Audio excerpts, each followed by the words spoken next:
से लेकर 1757 से लेकर 1857 तक भारत पर किसका शासन था? मुगलों का शासन था। और मुगल अपने में शक्तिशाली शासक था। कैसे शासक था? शक्तिशाली शासक था। मुगल यहाँ पर शासन करता था और ईस्ट इंडिया कंपनी को यहाँ पर उनको टैक्स देना पड़ता था।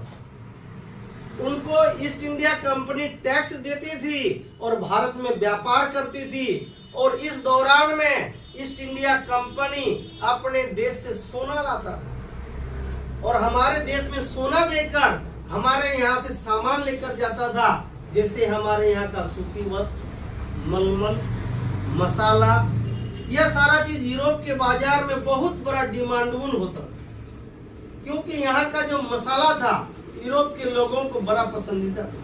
तो ईस्ट इंडिया कंपनी इसके बदले में भारत में जो सामान खरीदती थी तो भारत को पैसा देती थी, सोना देती थी। अब यह कंपनी जब मुगलों का शासन कमजोर हो गया तो मुगलों ने 1857 के बाद यहाँ पर दृश्य बदल गया। ये जो 100 साल देख रहे हैं यहाँ पर कंपनी पर मुगलों का शासन रहा, लेकिन 1757 से 1857 के शासनकाल में यहाँ पर कंपनी ने धीरे धीरे भारत के जो रियासत थे, जो जमींदार थे, जो क्षेत्र थे, उन पर धीरे धीरे कब्जा करना आरंभ कर दिया। अब बात बदल गई, बात अब बदल गई। जहां पर मुगलों को टैक्स देना पड़ता था, अब मुगलों को क्या कर दिया? पेंशनधारी बना दिया। मराठों को पेंशनधारी बना दिया, उनसे बंगाल ले लिया। बंगाल हमारे उस जमाने का सबसे बड़ा एक रियासत था, जहां से सबसे ज्यादा रेवेन्यू यानी कि सरकार को सबसे ज्यादा पैसा आती थी। मुगलों को भी पैसा वहीं से आता था। उस बड़े से क्षेत्र पर अब किसका अधिकार हो गया?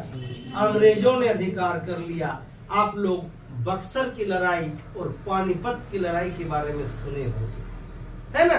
तो हमारे यहाँ पर अब कहानी क्या होगी? 1857 में यह दृश्य बदल गया। अब ईस्ट इंडिया कंपनी अब जो भी सामान खरीदता था, अब उसको यहाँ पर पैसा अब इंग्लैंड से लाना नहीं पड़ता था, सोना का सिक्का नहीं लाना पड़ता था।